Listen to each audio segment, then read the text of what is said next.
ركزوا معايا يا شباب. اولا انتوا محظوظين قوي قوي قوي انكم جايين تتعلموا السباحه مع المستر احمد تفاح. المستر. ثانيا طلعوا ورقه وقلم واكتبوا ورايا اول درس. واحنا نجيب ورقه وقلم منين يا عم؟ احنا قاعدين على البحر. يا عم مين يا ابني؟ انت مش شايف التفاحه ولا ايه؟ هو انت ما حدش قال لك ان ماشي هنا بمبدأ التربيه قبل التعليم؟ انت ما قلتلوش يا محمد ولا ايه؟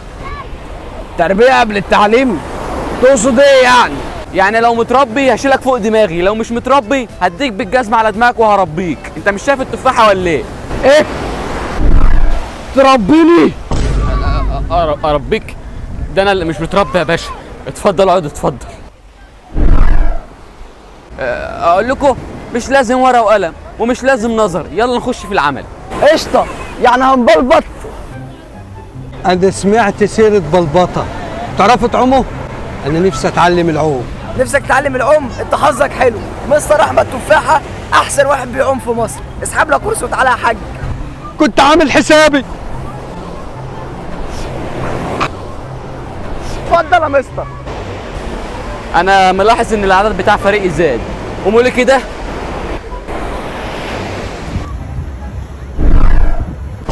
اتفضل انت الاول يا باشا. ياه الميه ساقعه قوي النهارده. ايه يا عم بقالك ساعه بتلففنا؟ انت هتعلمنا العوم في يومك ده ولا ناخد فلوسنا ونمشي؟ فلوس ايه اللي تاخدها يا عم؟ هعلمكم طبعا. اول حاجه في تعليم السباحه قبل ما تنزلوا الميه لازم تبلوا شعركم عشان ما يجيلكوش ضربه شمس. ايه ده؟ انت بتسمع تيك توك يا كابتن تفاحه؟ مخلص عليه الباقه يا ابني والله. زي يعني؟ ده ادمان بالنسبه لي يا كوتش. يا عيني يا ابني، طب ما جربتش تتعالج؟ يا دكتور. يا كابتن، كتير قوي لدرجه ان الحاج امي خدت الموبايل حطته في الخلاط قدام عيني وشغلته.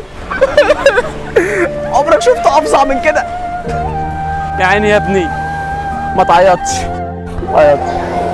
إيه يا عم عيط ولا يتناك؟ أنت هتعلمنا العوم في يومك ده ولا لأ؟ أنا عايز أعوم. يا حاج ما تسيبه يعيط، انت مش شايف حالته النفسيه عامله ازاي؟ ولا انت مش شايف التفاحه؟ يا عم ابو ام التفاحه اللي انت عرفنا بيها دي.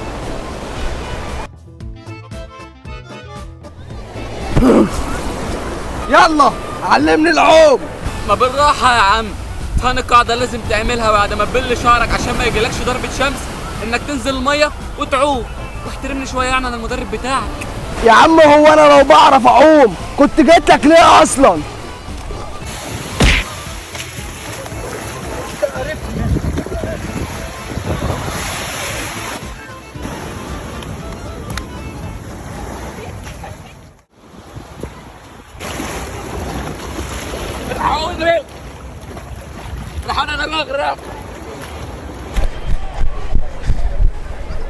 يو انت اللي بتغرق هناك، بل شعرك عشان ما يجيلكش ضربة شمس. شعر الله يخرب بيتك انا بغرق. هو انت عشان بتغرق ما تبل شعرك ويجيلك ضربة شمس؟ انا المنقذ هنا ويهمني سلامتك. الله يخرب بيتك بقول لك بغرق. تمام كده، كويس ان انت بلت شعرك. حياة المنقذ دي صعبة قوي.